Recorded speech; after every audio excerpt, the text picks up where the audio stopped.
Not a how-to, me having fun and helping me grow on my woodworking journey. Come along. I get Steve Good's blog every day. He has so many great ideas. I've included a link below so you can also get some good ideas. He also is supported by donations, so if you can help, that would be great. Now, I just took the idea and modified it. I didn't use his actual pattern. I was a little concerned that I couldn't do the lettering on the inside on the scroll saw. So I decided to go my own way and try to design something on the CNC with easel, and I went ahead and found my own leaf to try and modify.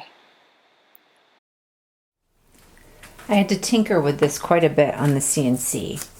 My hope is to have the words thankful, grateful, and blessed engraved in this Baltic birch.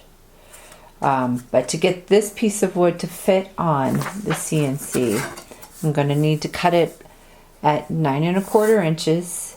Then I'm going to need to poly this first.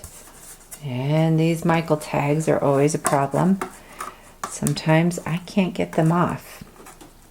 I wish they'd use the right adhesive. Well, that one worked pretty well. Nice.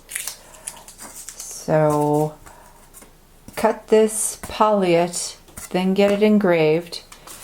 Hopefully I can zero out my CNC so the words fall where I want, but I'm going to do the wood first engraved, then cut my leaf so I can tilt it one way or another to get the words to fit. I've got this engraved. Now to cut out the leaf.